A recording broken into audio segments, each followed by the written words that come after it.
Assalamualaikum warahmatullahi wabarakatuh. Ketemu lagi dengan saya, Dr. Aditya Putra Priyahita, spesialis saraf. Nah, di video kita kali ini kita akan membahas sesuatu yang berbeda ya.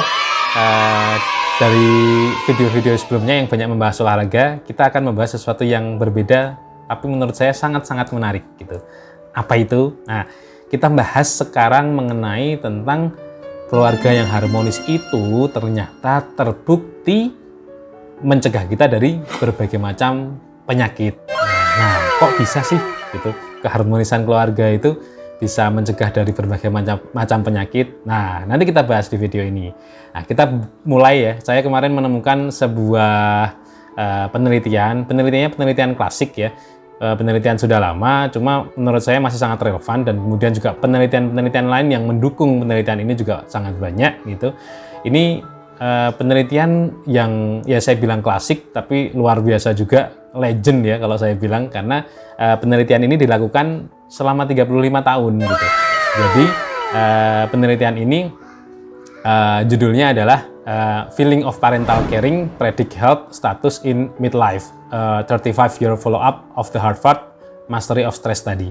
Nah, ini menarik gitu.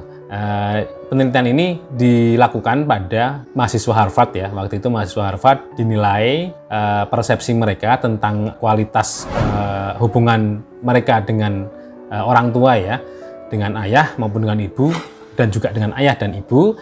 Itu dinilai gitu, apakah hubungannya hangat, toleran, atau keluarganya hubungannya dingin dan sebagainya. Itu nanti dinilai baik dengan penilaian kategorikal, jadi ada kayak multiple choice gitu, maupun penilaian deskriptif gitu. Jadi subjek penelitian tadi diminta untuk menjelaskan secara deskriptif apa yang dia rasakan, apa persepsi dia mengenai kedua orang tuanya, dan juga apa yang dia rasakan selama di rumah, suasananya bagaimana.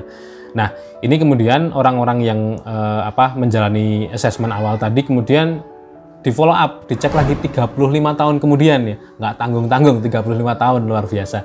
Dicek kemudian 35 tahun kemudian masing-masing subjek penelitian tadi dicek komprehensif secara medis gitu. Soal penyakit-penyakitnya, dia punya penyakit apa aja, riwayatnya apa aja, kemudian sekarang sedang bagaimana kondisi kesehatannya, dicek lengkap gitu. Dan hasilnya menurut saya luar biasa mencengangkan ya. Di sini disebutkan hasilnya bahwa 91% partisipan yang tidak memiliki hubungan yang hangat dengan ibunya ini didiagnosis dengan berbagai macam penyakit. Ada yang kanker, ada yang kena penyakit jantung koroner, ada yang kemudian kena hipertensi, ada yang kemudian kena ulcus duodenum. Ulcus duodenum itu gampangannya kayak luka di salah satu bagian dari lambung ya, gitu, luka yang kronis biasanya begitu. Itu ada juga yang kena alkoholisme gitu ya, kecanduan alkohol gitu, dan juga berbagai macam penyakit-penyakit yang lain gitu. 91% orang yang bilang kalau hubungannya tidak harmonis atau tidak hangat dengan ibunya bilang bahwa ya tadi pada akhirnya 35 tahun setelah di follow up dia mengalami banyak gangguan-gangguan kesehatan seperti yang saya sebutkan tadi. Hal ini dibandingkan dengan hanya 45% partisipan yang mengaku bahwa hubungannya dengan ibunya itu hangat, harmonis. Itu ternyata hanya 45% dari orang yang mengaku begitu, itu yang terkena berbagai penyakit yang saya sebutkan tadi gitu ya. Jauh ya, 91% dan 45% gitu. Itu dari sisi ibu. Nah, hal yang senada juga didapatkan dari sisi ayah. Jadi di sini didapatkan bahwa 82 partisipan yang memiliki hubungan yang tidak hangat atau tidak harmonis dengan ayahnya itu mengalami berbagai macam gangguan kesehatan seperti yang saya sebutkan tadi gitu. Itu dibandingkan dengan yang mengaku hanya 50% dari orang yang mengaku kalau hubungannya harmonis atau hangat dengan ayahnya gitu. Dan yang menarik lagi, 100% partisipan yang tidak mengaku tidak harmonis atau tidak hangat hubungannya dengan ayah dan ibunya itu mengalami berbagai macam penyakit tadi. Jadi 100% orang yang nggak harmonis sama ayah maupun ibunya itu 100% mengalami penyakit salah satu di atas yang saya sebutkan tadi. Itu luar biasa ya, betapa ternyata itu cukup sepertinya menjadi konklusi atau minimal hikmah lah yang bisa kita ambil, bahwa ternyata hubungan kita dengan anak kita, gitu, kasih sayang yang kita curahkan pada mereka, suasana yang kita bangun dalam rumah seperti apa, itu sangat berpengaruh terhadap kesehatan anak kita di masa depan, gitu, di masa kini dan tentunya di masa depan, gitu. Nah, ini yang luar biasa, gitu. Perlu digarisbawahi, gitu. Ini bukan berarti menjustifikasi ya, bukan berarti kita berhak menyalahkan orang tua kita atas kondisi kesehatan kita sekarang, bukan seperti itu. Tapi justru ini menjadi koreksi atau perundungan untuk kita semua. Sebagai orang tua, kita harus berusaha sebaik mungkin untuk kemudian bisa optimal dalam mendidik anak kita, dalam menyayangi anak kita, gitu ya. Jadi pastikan bahwa persepsi mereka terhadap kita itu baik, gitu. Ayah itu baik banget, ayah itu sayang sama aku, ibu itu baik banget, ibu itu cinta sama aku, gitu kan. Peluk anak-anak kita, cium anak-anak kita, perbanyak interaksi kita dengan mereka, gitu. Perbanyak kemudian waktu kita untuk mereka. Jangan sampai waktu kita tersita oleh pekerjaan yang kemudian membuat mereka kesepian, mereka kehilangan sosok ayah maupun sosok ibunya, gitu.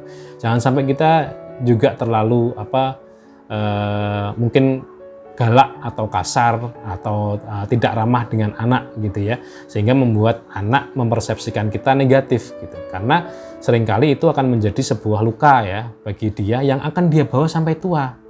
Itu mungkin kalau banyak psikolog atau mungkin para ahli bilang luka pengasuhan ya. Luka pengasuhan yang dia bawa sejak kecil sampai ke dewasa, sampai tua, bahkan sampai punya cucu masih punya luka, gitu.